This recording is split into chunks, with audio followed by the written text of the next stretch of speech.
Genèse, chapitre 25. Abraham prit encore une femme nommée Kétura. Elle lui enfanta Zimran, Jokshan, Médan, Madian, Jigbak et Shuach. Joshan engendra Séba et Dédan. Les fils de Dédan furent les Ashumirim, les Létushim et les Lumim. Les fils de Madian furent Épha, Épher, Enoch, Abida et Elda. Ce sont là tous les fils de Kétura. Abraham donna tous ses biens à Isaac. Il fit des dons aux fils de ses concubines, et tandis qu'il vivait encore, il les envoya loin de son fils Isaac, du côté de l'Orient, dans le pays d'Orient. Voici les jours des années de la vie d'Abraham. Il vécut 175 ans. Abraham expira et mourut après une heureuse vieillesse, âgé et rassasié de jours, et il fut recueilli auprès de son peuple. Isaac et Ismaël, ses fils, l'enterrèrent dans la caverne de Macpéla, dans le champ d'Éphron, fils de Tsochar, le Hétien, vis-à-vis de Mamré. C'est le champ qu'Abraham avait acquis des fils de Heth. Là furent enterrés Abraham et Sarah, sa femme. Après la mort d'Abraham, Dieu bénit Isaac, son fils. Il habitait près du puits de Lachaïroi.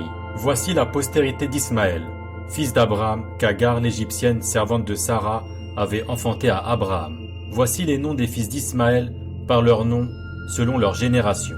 Nebajot, premier-né d'Ismaël, Kédar, Abdel, Mibsam, Mishmam, Duma, Massa, Hadad, Théma, Jétur, Naphish et Kedma. Ce sont là les fils d'Ismaël. Ce sont là leurs noms, selon leur parc et leur enclos. Ils furent les 12 chefs de leur peuple. Et voici les années de la vie d'Ismaël, 137 ans. Il expira et mourut, et il fut recueilli auprès de son peuple. Ses fils habitèrent depuis Havila jusqu'à Shur, qui est en face de l'Égypte, en allant vers la Syrie.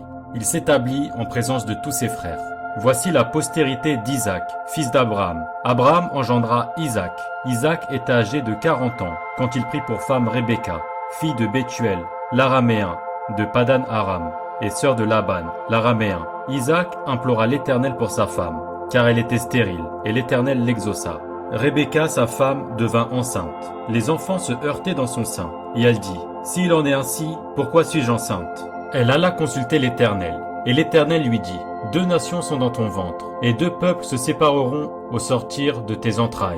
Un de ces peuples sera plus fort que l'autre, et le plus grand sera assujetti au plus petit. » Les jours où elle devait accoucher s'accomplirent. Et voici, il y avait 2 jumeaux dans son ventre. Le premier sortit entièrement roux, comme un manteau de poils, et on lui donna le nom d'Ésaü.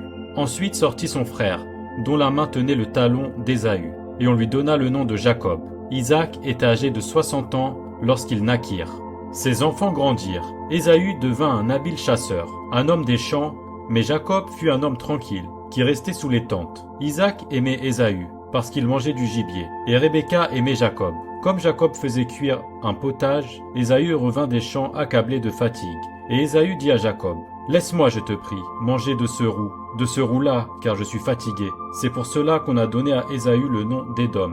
Jacob dit, « Vends-moi aujourd'hui ton droit d'aînesse. » Ésaü répondit, « Voici, je m'en vais mourir. À quoi me sert ce droit d'aînesse ?» Et Jacob dit, « Jure-le-moi d'abord. » Il le lui jura, et il vendit son droit d'aînesse à Jacob.